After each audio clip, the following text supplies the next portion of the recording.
Pasensya na kung hindi ko kayo mapapatawa ngayong araw, pero meron kasing nangyaring napakapangit dito sa Bugay Farm. Hapon nga ng October 29 ng madaling araw, pinasukan nga sila nanay o nanakawan nga sila. Dito nga sila dumaan sa likod namin. Naalarma talaga ako ng sobra dahil pinasok sila habang natutulog. Noon na nga, hindi namin iniisip na nanakawan sila dahil 6 na buwan na rin silang nakatira dito. Wala namang nangyayaring kung ano. Kaya lang, nung nakita nga namin yung mga bakas sa likod ng bakod namin at sa bukid, na-sure na nga namin na pinasukan nga kami kagabi. Kaya naman dali-dali, nagpunta na nga kami dito sa barangay kung saan nga kami sakop. In-explain nga namin kung ano yung nangyari at siguro ang mga around 2 AM nangyari yung pagnanakaw. Yung nawala nga kay tatay ay may kalakihan din at kinuha nga yung buong bag niya na kulay violet. Kaya naman pagdating namin dito sa barangay, kinuwento na nga namin at sinabi na nga namin lahat ng details kung anong dapat sabihin. Re-request nga kami sa kanila ng mga CCTV footage malapit nga dun sa farm namin. At after naman nun, tinulungan naman nila kami kung saan nga namin yun pwedeng makita. Sinamahan naman kami ng mga barangay officials kung saan nga namin pwedeng makita yung mga CCTV footage. Malaki nga yung chance na malaman namin kung sino nga yung pumasok dun sa farm namin dahil napapalibutan din kami ng mga CCTV. Kaya lang, yung mga CCTV na malapit sa amin,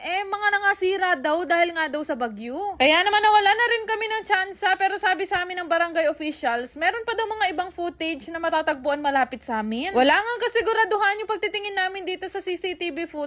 Nagbabaka sakali lang talaga kami na may mahagip nga dito. At sa sobrang kampante kasi namin sa Bugay Farm, hindi na nga kami nakapagpalagay ng CCTV footage doon. At yun talaga ang malaki naming pagkakamali. Kaya naman habang nandito nga kami sa barangay, sinabi ko kay Bebo, papuntahin na nga yung maglalagay nga ng mga CCTV. Bukod nga sa CCTV, palalagyan ko na nga rin ng kuryente o ground itong bakod namin dito sa Bugay Farm. Malaking bagay nga yun na wala sa amin, pero ang pinaka-importante is safe nga yung mga magulang ko at syempre yung kapatid ko. Alam nyo ba, sobrang ginastusan namin ngayong araw ni Bebo yung pagpapakabit nga ng 15 na CCTV na nakapalibot dito sa farm namin. Tama kayo ng dinig, pinalibutan talaga namin itong buong farm. Talaga naman lahat ng bukid kitang-kita ngayon dito. At isa pa nga sa pinrioritize ko ngayong araw, hanapin nga yung mga naglalagay ng electric na bakod. Ayon nga sa mga nakausap namin ng mga malapit dito sa farm, uso daw pala talaga ang nakawan ngayon, lalo na't magpapasko. Kaya naman dun sa nag-akyat bahay, dun sa farm namin, naku, kung napapanood mo man to, wag mo nang tangkain pumasok pa ulit kung ayaw mo manginig. Buong bakod nga nitong Bugay Farm, pinalibutan ko talaga ng kuryente. Sobrang hirap na talaga magtiwala kung saan kayo titira dahil napakaraming masasamang loob. Abay, isipin nyo, mag-iisang taon na kami nakatira dito, ngayon lang talaga naming naranasan na ganituhin. Kaya naman nung umagang tumawag sa akin yung nanay ko, talaga naman nagtawag na ako ng mga manggagawa dito sa bakod at saka yung gagawa ng mga CCTV. Ewan ko lang talaga kung paano nasisikmura ng mga taong magnanakaw ang pakain sa mga pamilya nila yung ganun. Sabi ko nga sa inyo, may kalakihan din talaga yung nawala kila nanay at tatay. Kaya alam nyo, ang hinihiling ko lang talaga is kailangan na kailangan niya ng pera at dalhin niya yun sa mabuting paraan. Sobrang bait ko pa nga dun sa nagnakaw.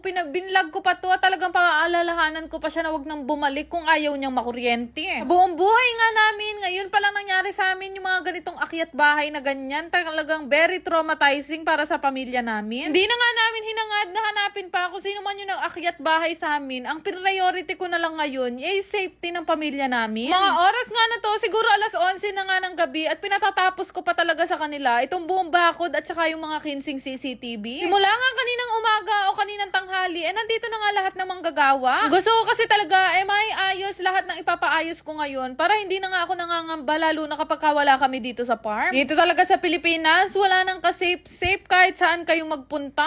Sabi ko nga, hindi na naniniwala sa Diyos yung mga kriminal na ganyan. Pangit man yun sabihin, pero totoo yun, nahalang na ang mga bituka ng taong ganyan. Habang inaayos nga dito lahat ng mga wiring at mga CCTV, kami nga busy pa na naghahanap pa sa ibang barangay. Dito naman kami nagpunta sa may barangay Concepcion na malapit din sa Bugay Farm. Rami din kasi mga CCTV na naka-install nga sa daan, kaya naman nagbabaka sakali talaga kami na baka may makatulong din sa amin. Kaya lang, nung pagpunta nga namin dito, pareho lang din sila ng sagot na sira nga daw yung ibang mga CCTV, gawa nga ng bagyo at yung iba kaka-install pa lang at hindi pa nag-ooperate. Kaya naman sabi ko kay nanay at tatay, umuwi na nga kami dito sa Bugay Farm at ayusin na lang namin yung bakod namin at saka kung paano namin maayos yung safety namin dito sa farm. Kita nyo naman guys, anong oras na nga yan, pero lilimang mga CCTV pa lang yung nai-install kasi talagang gusto ko mas malawak yung makita at saka talagang kitang-kita ko sino yung mga pumapasok. Pangit man yung nangyari sa amin kagabi, pero siguro yun na din yung way ni Lord para sabihin sa amin na mag-ingat kami sa mga taong nakapaligid. paligid. Yan lang naman. Salamat!